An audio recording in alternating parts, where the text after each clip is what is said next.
in your community. I thought that I would, just mention, Fivetown community, or the Camden Rockport schools actually is where adult education began in the state of Maine. Back in 1969, it was started by, at that point, he had been a principal and a superintendent, and started the adult ed program in Camden Rockport as a way of helping the citizens get workforce training. Back then, obviously, we weren't teaching Excel, but they were doing typing. And, so all those things have changed based on the needs of the community as we went through it.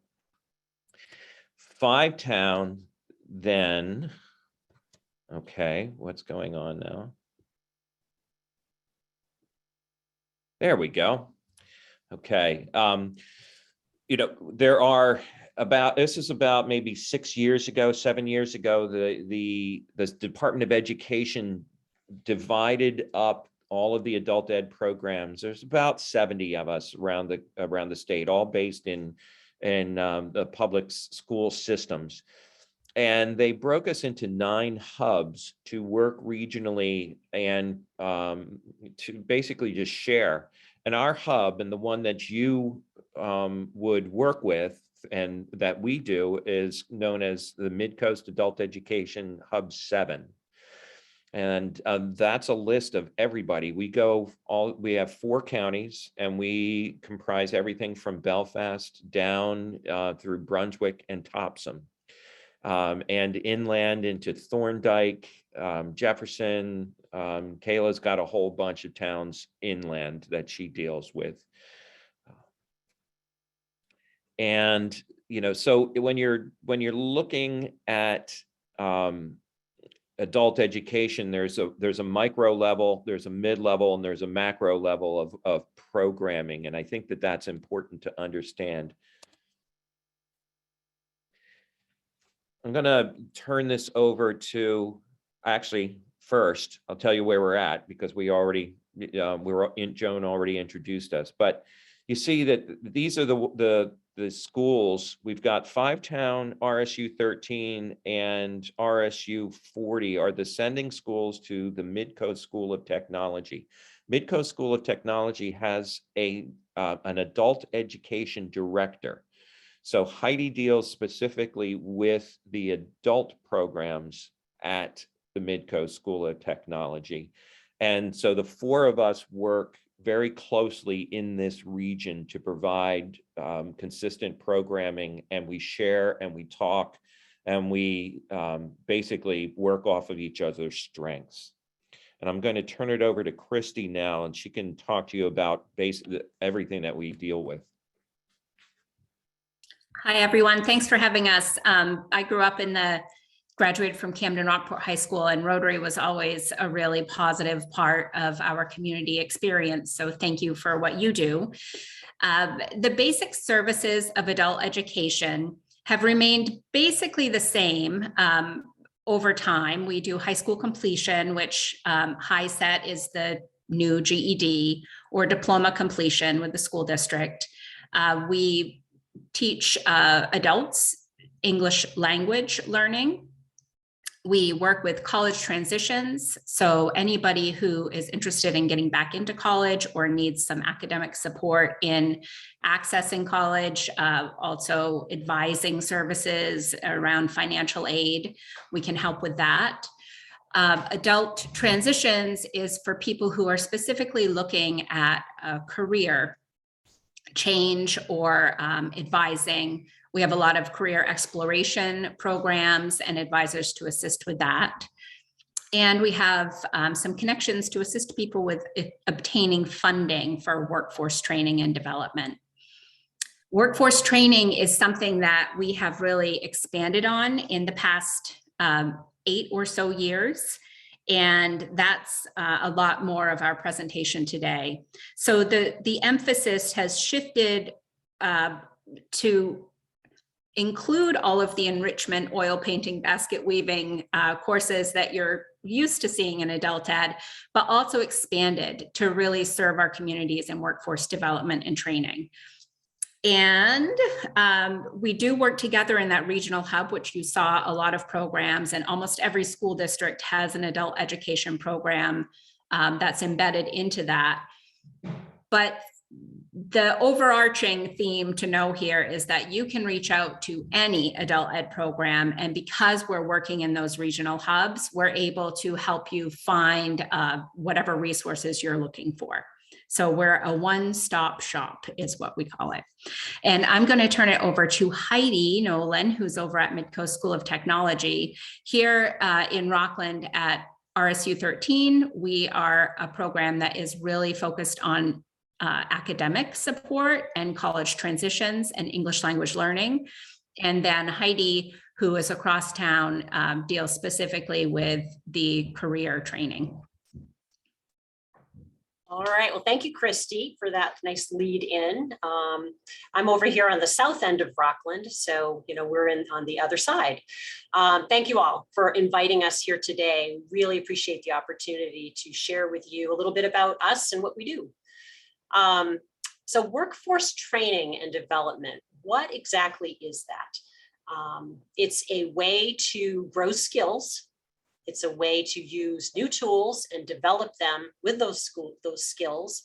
And what that's going to do, hopefully, is to increase productivity for people in the workplace. And it does two things. It helps not only the employee, but it helps the employer. So it's a dual role. And that's one of the things that's wonderful about that whole opportunity. CTE, wait. What exactly is that? Another acronym, Career and Technical Ed. That's what it stands for. And some of the things that Career and Technical Ed comprises are, it's a combination of technical and academic skills, knowledge, and training. So we're working on not only the academic pieces, but also some of the technical pieces that surround that. Also workplace competencies, and these are learned through real world applied contexts. And the whole idea there is by bringing in that real world opportunity, it's a way to really focus the efforts that adults and also high schoolers are working on. There are varied industries that are represented. Of course, you wouldn't have much of a training center if you didn't have lots of opportunities for people. One of the bigger things to remember too with the courses is that we want them to be sequential as much as possible. And with the adult training that we do here, an example of this might look like this. If we're offering a welding class, people would come in and take MIG 1, and then they might follow it up with MIG 2. And then stick welding, and then TIG welding. And by the time they've done all four, they've done 36 hours of training in each of these. And so together, that's a stackable piece that someone can then go to an employer with and know that they've had quite a lot of hours in that particular industry. Also, another thing to think about are, I want to backtrack for a second, something I didn't say that I'd like to, under varied industries that are represented. At Midcoast, it gets a little confusing sometimes for people because they know there's a high school side and there's an adult ed side. With the high school side, we have about 19 programs, but with adult ed for workforce training, in terms of some of the technical programs, there are about 4 or 5 that we deal with. And those types of things would be things like automotive technology, healthcare training, machine tool, and welding and fabrication, which is a pretty big piece of what we do, and also a small engines program. For connections to local employers and other workforce partner agencies, that's another piece that we really want to highlight with workforce training and with career and technical ed. We work with a lot of different employers. For the welding program, for instance, usually Fisher, Lyman Morse, BIW, Steel Pro, are some of the major ones that we work with closely. And for some of our healthcare training, we have Maine Health that we do a lot with as well.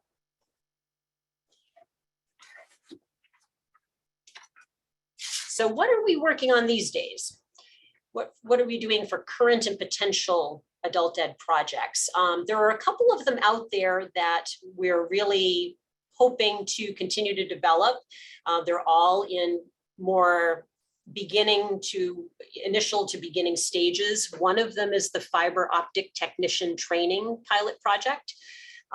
What this particular project would entail is equipping fiber technicians with the skills and knowledge to install, splice, test, and maintain fiber to the home and fiber to a business. It's dealing with entry-level worker training. And right now we're working on some curriculum development and also involving some of our internet service providers because a lot of this would need to really be employer-based. That is a big piece of moving this project forward. Another one that's brand new that I just recently sat in on a meeting for this one was the electric outboard motors clean energy trades pilot project. And this one is kind of going together from the Island Institute and also Maine Electric Boat Company, working on a hybrid course. The basics of it would be on outboard engines. And at the end, people would be getting a micro-credential digital badge. And so those are things that we're currently working on. And as far as the future, we have always the big contenders that people love to mention, and that is electrical and plumbing. People will usually say, when are you going to offer an electrical or plumbing, on the adult ed side of the house? Well, truth is we're working on that. So that's out there. Also, HVAC is another big one that people usually talk about. I also have on my slide others because with a couple of question marks, we are always looking for what else is out there that the community wants and that we could deliver on. So bring the ideas. We're happy to entertain them.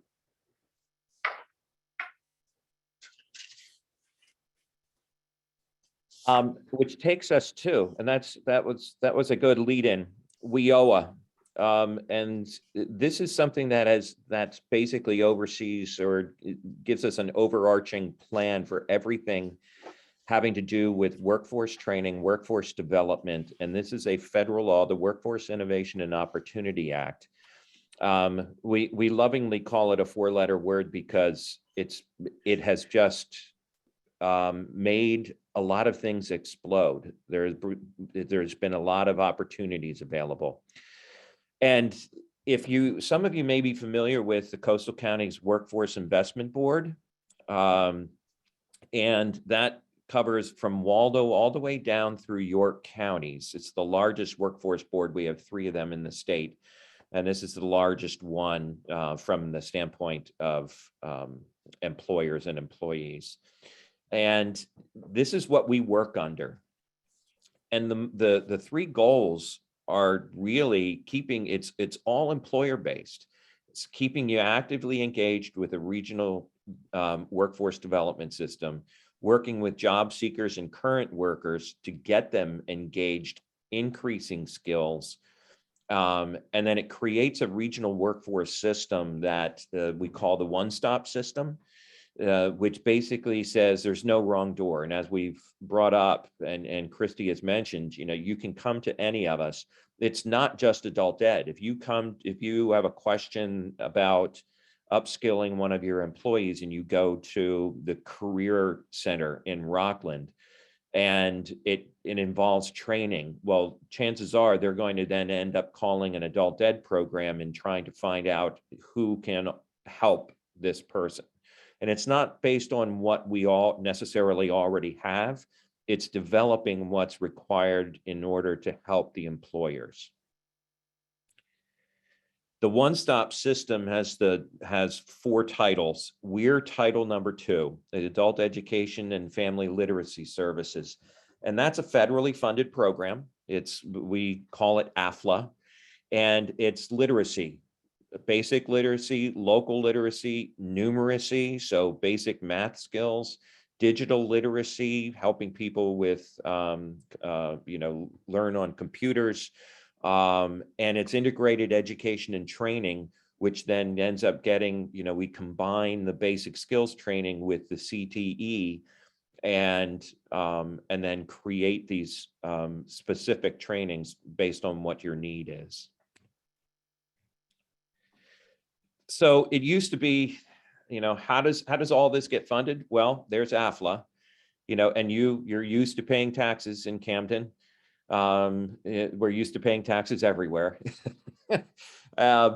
And so we have, there's state taxes. State taxes help fund adult education through a state subsidy. We have the local share, which is from the local school districts. And then we have a couple grants. We have the Maine College and Career Access Grant, and we have the AFLA grant. Then, WIOA expanded that, and then we started having to work within the Career Center and the TRIO centers, and we created the Workforce Solutions got created, and the one-stop system, the one-stop center. Then over the last 2 years, everything that's happened has been this. We got the quality centers and rural healthcare grants and the HAF Center and the Maine Spark and the Title I funds and the employer partners and the Hope Scholarship and the continuity of services and the 16.8 LDA innovation grants, employer partners. Yeah. And that's what's happened. And that's where we're at today. So from an employer standpoint, what does that actually mean? Well, it means that for you, we've got to be the focus. So take all of that and basically, what does it mean for you? It means that you can contact, as Charlie Collins met with you back in December. You can contact Charlie. If he thinks it should be something held at the local level, he's going to contact me. If he thinks it's something, he can contact other people as well. We have multiple threads that we can work through. One of the things that he brought up in that meeting in December was the HAF funds, the Harold Al Fund Center for Workforce Development. And that provides money for employers to upskill incumbent workers. So if somebody's working for you, even a new hire, and you need them to, let's say, even something simple, I need you to train on Excel. Okay, well then you can get up to 100%, up to $1,200 per person through calendar year 2022 by becoming a compact member. And we can help you through that process as well. And then it continues for another 2 years, but the employer only receives 50% of those funds. And then the employer is expected to start to assist that training. We are eligible training providers, and the employer becomes a compact member, and then you choose your training provider. So that's $15 million that's out there in the state. And we're trying to get the word out to employers that this is a time that, if you're looking at trying to upskill, this is the time to do it. That's the focus. We have targeted business sectors and populations that we're dealing with right now. These are the ones that, obviously unemployed, underemployed adults, low-wage workers, those particularly impacted by COVID-19. These are all the things that they're saying, okay, if you can set up a program that helps these specific people. In our hub, we have the largest number of justice-involved individuals in the state because of the number of jails and prisons that are located within our region. We have a lot of recovery centers, so people that are getting their lives back on track. If you are employing those folks and you want to set something up to help them, just to get started, we can help with that. And we're not the only ones either. So if it's something that we can't handle from the standpoint of training, we'll get you to somebody who can. These are the targeted business sectors. And in our area, think agriculture, what money has been available? We're seeing this increase in the number of organic farms in our region. Are they training employees in sustainable methods? We don't know. There might be available funds to get those folks trained. Leisure and hospitality is obviously something.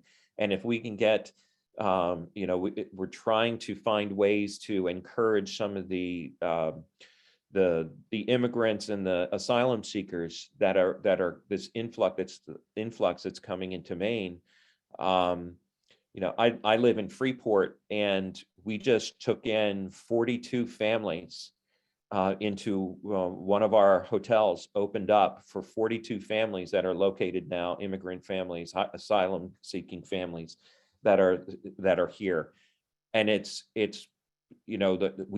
we're trying to find ways to serve them. This money creates that opportunity to bring them here. If we can convince some way for employers and to access some of these funds, we might be able to convince people to move to our area to fill open jobs. This is just some ideas, things that are already happening. We have a rural healthcare grant that funds specifically CNA, medical assistant, home health aide, and pharmacy tech training. And most people qualify for it. So if you're unemployed or underemployed, you qualify. And it's 100% they pay for the thing. So we're also looking at internships. Are you a small business that needs to find just one person? Would you be willing to offer a paid internship? And there might be a way to get funding for that training if you offer a job to this person. Workforce integrated English language acquisition. This is just coming on board very soon. We're going to have that should come out within the next month. So if you're interested and you employ people that need to integrate their English language into a hospitality industry or something like that locally, we can help with that. Pre-apprenticeships are things, I think Christy was already talking about how we bridge some of these skills, and we'll create these academic skill trainings that lead directly into and get them prepped, ready to enter an apprenticeship program for a CTE program or any other type of program. Apprenticeships are something completely different. It is federally funded. Or it's federally designed. You've got to meet a bunch of designations. So I'm going to turn that over to Heidi so she can run through that.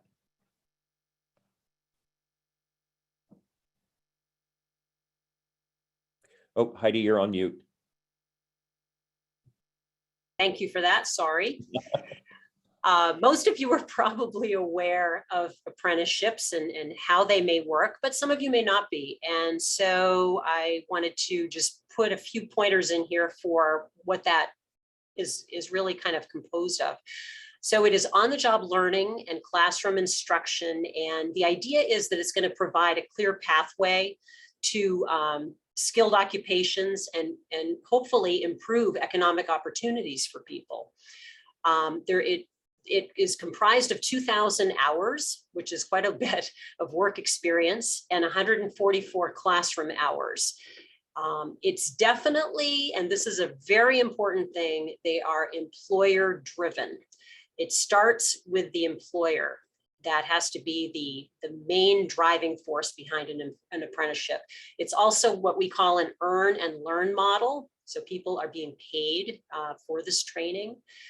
They also can look forward to having an experienced industry mentor. What's nice about that is that the classroom instruction piece will have both technical and academic job-related skills, which will be part of that. And the standards and competencies that are involved in that particular training are the highlight. There's also a program sponsor. This can also be completed via DOL, so Department of Labor, or it can be with unions. depending on the particular thing that's being discussed. Also results in a nationally recognized credential upon completion. And I think the question always kind of is out there, who are we looking for to be part of an apprenticeship? And the real answer is we really want people who are disadvantaged people with barriers that prevent them from doing well in economic pieces of their lives. They may be stuck in low-wage jobs. Maybe they want a career change. They've been doing something else for a long time, but that just is not working any longer, especially given the pandemic and all that we've gone through in the last couple of years. The other piece to this that's kind of important too is we really are looking for motivated, interested people who really want to learn, because let's look back at how long this program is. An apprenticeship is 2,000 hours work experience and 144 classroom hours. That's a lot. So someone who's taking the plunge into this really needs to think about the length. This is not a short program.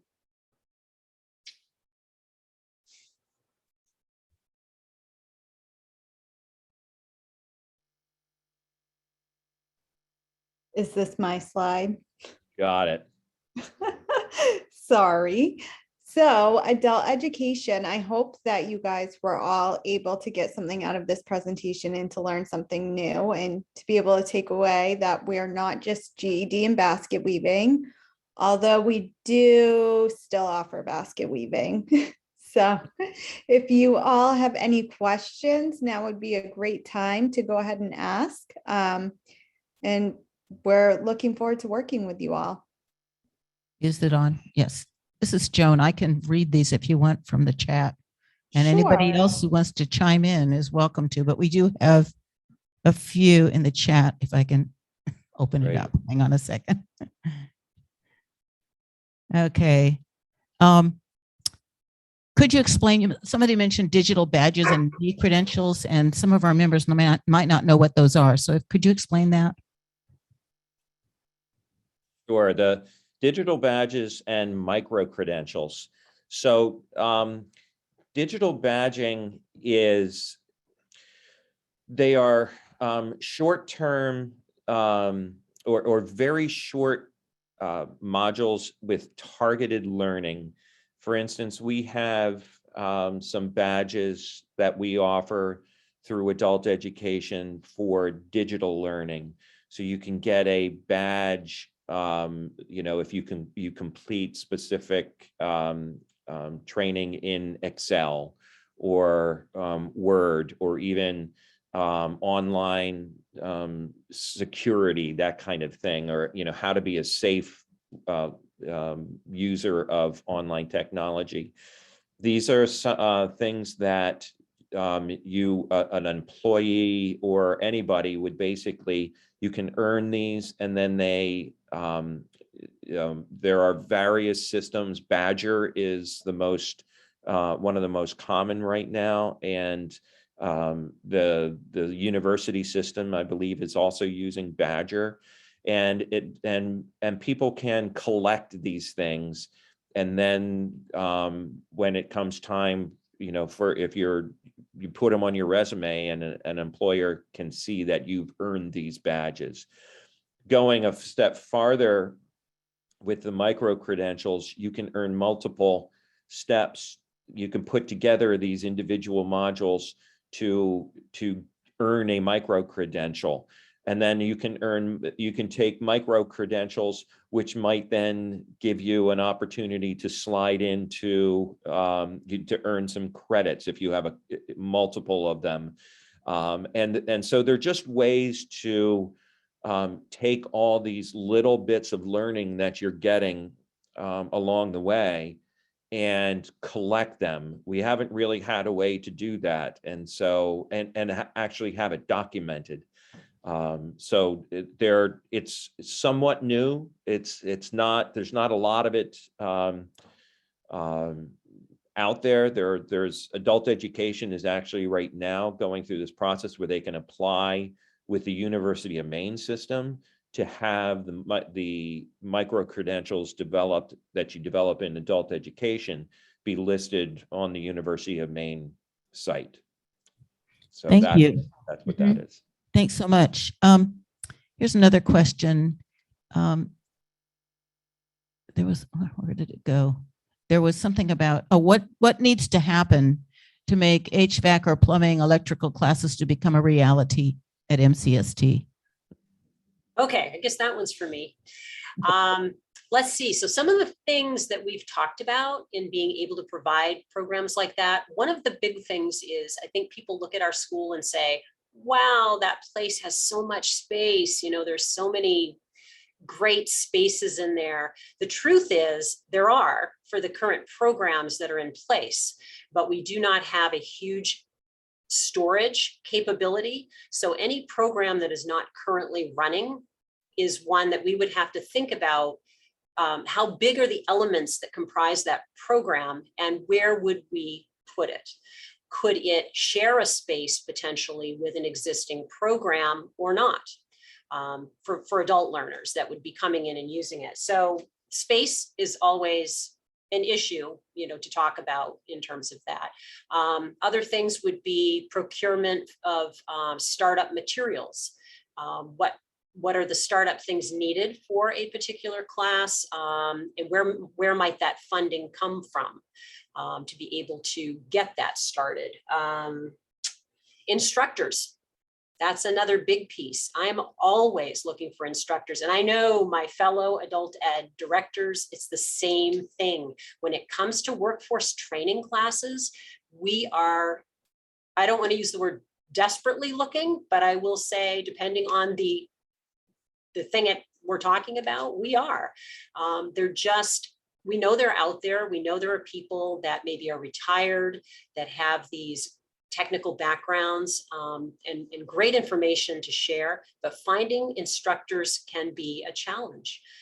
So that's another piece. One of the, especially with instructors, one of the things that to remember is that when adult education is running their programs, the vast majority of our instructors in the workforce development system they're practitioners.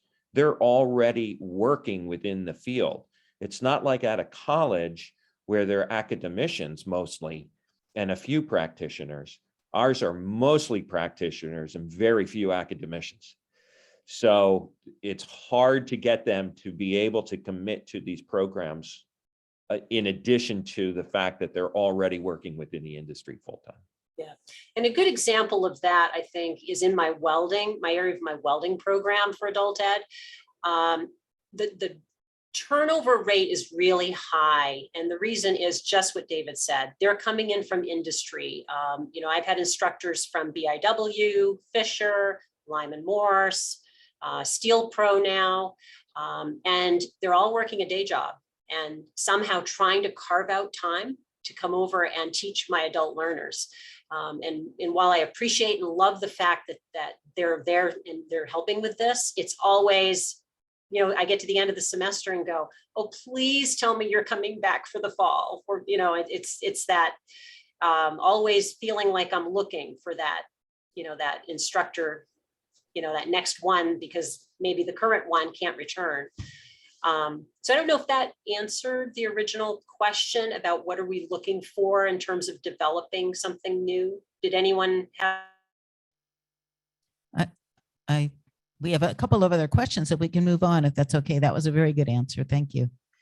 Here's a question. What feeder referral networks do you encounter? I am thinking of such potential things as church-related aid groups and teams. And if you need more explanation, I can have the question asker elaborate.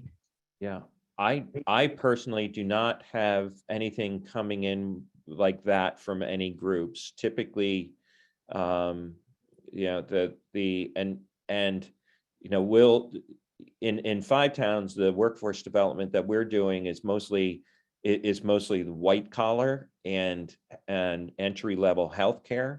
So it's QuickBooks, accounting, those kinds of things. And so it's mostly people being, their employers are saying, we need you to get this. And a lot of times people are just getting the training because they want to change careers as well. But I've never had anything from church-related groups or teams or anything, but it's certainly something that we wouldn't be adverse to. Anybody else? I'll jump in. So for my programs, normally what we see happen is the younger population, 16 to 24-year-olds, come to us for high school completion.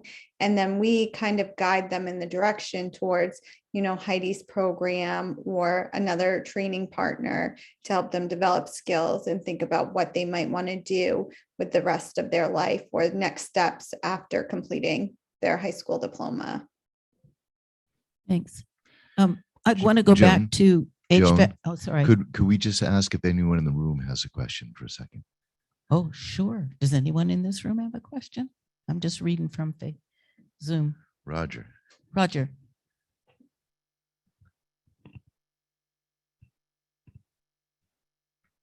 Thank you for all the information. I'm curious, though, you have so many programs with such an array. How's the pipeline for people actually participating? Do you have a lot of spaces? Are you need more applicants, or are you pretty well full?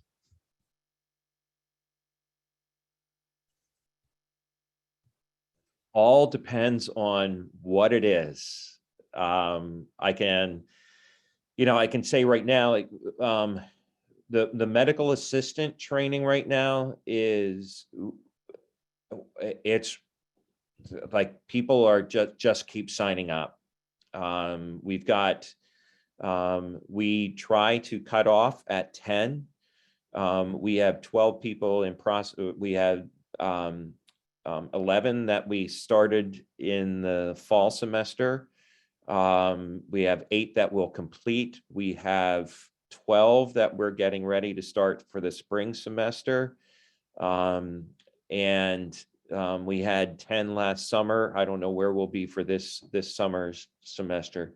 So that's really strong right now, but it's also because of the need. The hospitals are just in such dire need. So I think it's a combination of what the employer need is, we never have a problem. We can always take more CNAs. We can always take more accounting. We can always take more of just about anything. English language learners, high school completion students. It will never turn anybody away. We just don't. So.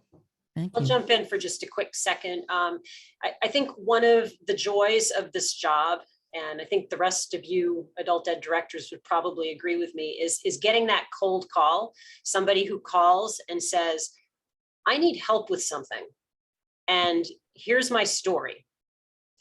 For us, that's where it's all at. Yeah, absolutely. That's great. Do we have time for one or two more? One more. I think this will be a quick one. On the HVAC training, have you had any conversations with Maine energy marketers? No, HVAC is something we've kind of bantered around a bit, but we haven't really highly focused on.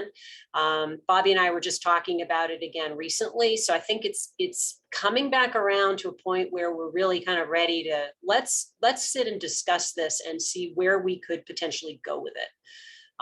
So it kind of keeps resurfacing at different times. So I think this is where we're at now. It's come back around. Let's move closer to something. This Reuben Brown jumping in.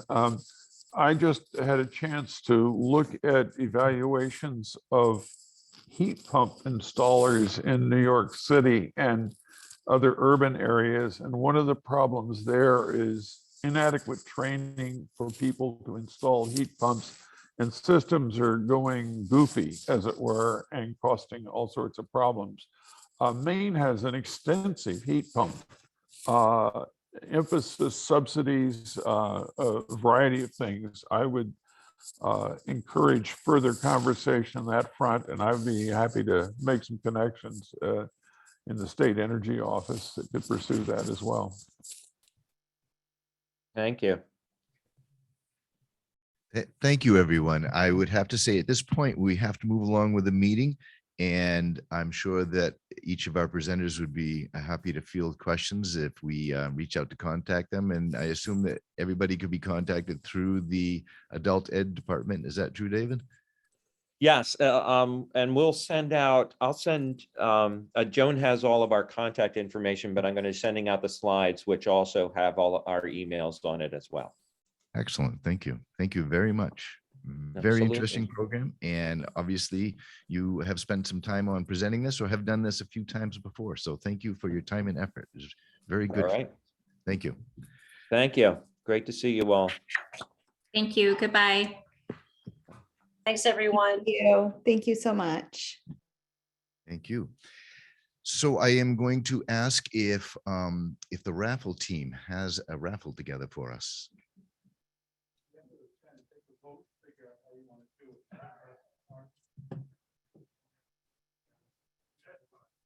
All right, so we have a choice of, since we're not going to refund anyone's money, we just do a standard 50-50 raffle instead of the card deck this week.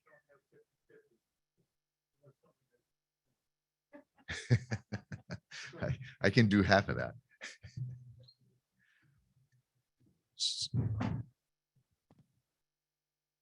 So those of you with tickets, do you think it's fair that we draw a ticket and we work out the details? Let's draw a ticket. All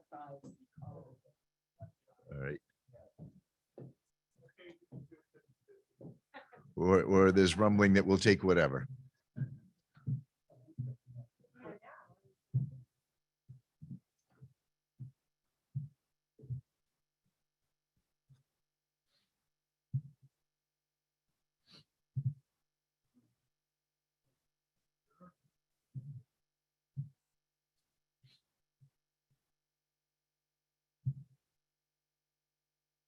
$197.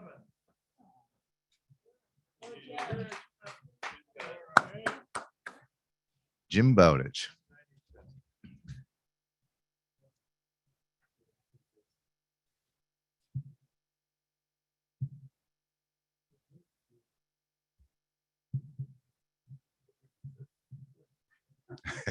Negotiating. So for those of you not in the room, it's a brave but thin attendance here, and we are not as well behaved returning to our, I mean, not well established and returning to our hybrid status.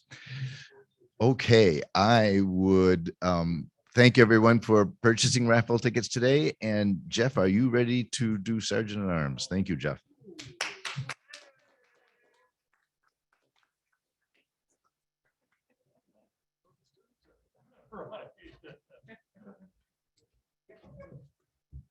Greetings, fellow Rotarians and guests. First off, I'd like to kick off this section with the February John Sherman Challenge. It's February and it is time. So first I'll ask in the room, is there anyone here that has a February birthday that would like to take the John Sherman Challenge? I've got two hands. Bruce. Just announce how many $1 million you're going to provide to the club. Yes, John's in the upper right, isn't he, on the screen?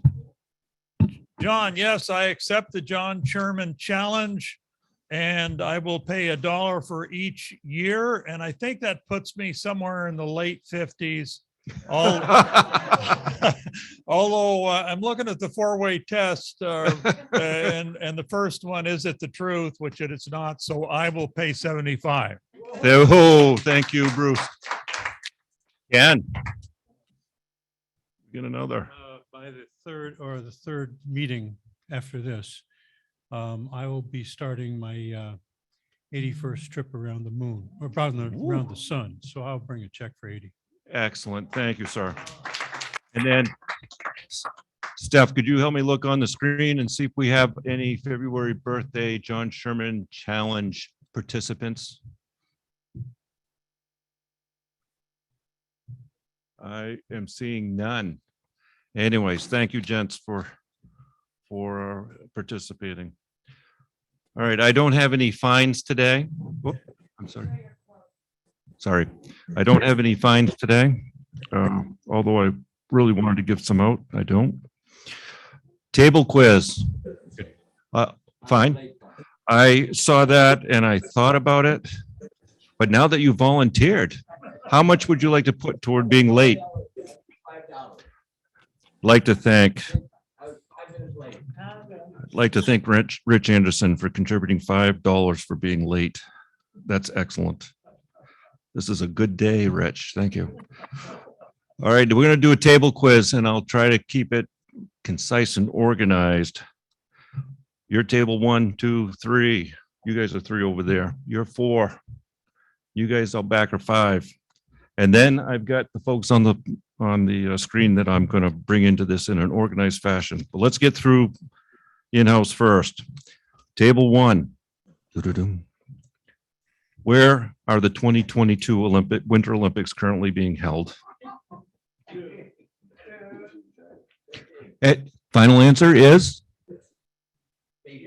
Beijing, China. Good answer. You guys are free and clear. Table 2. Right here. Right here. Table 2. I'm going to ask you another easy one. What year were the Summer Olympics held in Beijing?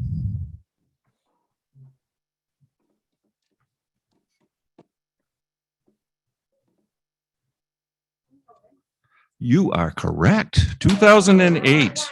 Good job. That's impressive. Okay, table 3. You guys over here, table 3. Name 3 current high-profile U.S. Winter Olympians. You can't not get this right. There's 1. Shaun White. Give me 2. Michaela Schifrin. Very good. There's 2. 1 more. I'll give you a hint. He's a figure skater. Nathan Chen. Very good. Good answer. Excellent job over there on table 3. Table 4. All right. You're back at this one. Table 4. What year did the U.S. men's Olympic hockey team beat the USSR? Go ahead, Roger. You know this. You are incorrect. That will be $1, please. It was 1980, Lake Placid, New York. It was the Miracle on Ice. All right. You guys ready? Table 5. How many Winter Olympics have there been? You are. Winter, we call them Winter Olympics, yes. You are correct. Oh, 24. All right. Now, you folks out there in Cyberland, you're not off the hook yet. If your last name begins with the letter A through F, you good with this concept so far? A through F. All right. You get to answer or try to answer the first question. If you get it wrong, it's $1. Okay, A through F. We're switching gears now. Where is the only organized wooden toboggan race in the world held? All right. Camden. Ruben, you said Camden? Yeah. Excellent answer. Excellent answer. It gets tougher after this. If your last name begins with G through L, Kim, you're on this list. What year was the Camden Snowball toboggan chute built? Originally built, first time. Oh, 1934. you are close, 1936. That's $1 for those of you that are G through L. I wasn't even alive then. It was rebuilt in 1954. You weren't alive then. And again in 1990, and you weren't alive then. All right, if your last name begins with M through R and you're on the phone, on the, the Zoom thing, who is the Camden Snowball Toboggan chute named after?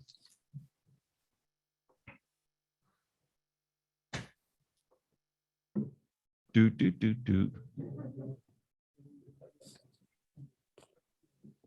I have an answer from anybody whose last name is M through R? Do I have anybody with the last name of M through R? Going twice. I don't see anything. Jack R. Williams. Jack Sanford said Jack. Yes, but unfortunately, his last name does not begin with M through R. Okay, if your last name begins with S, that's S, through the letter Z, what year was the first national toboggan race held at the Snow Bowl? What year?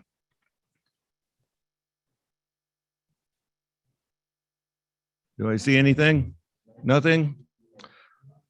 No answer from the S through Z's? That would be S, T, U.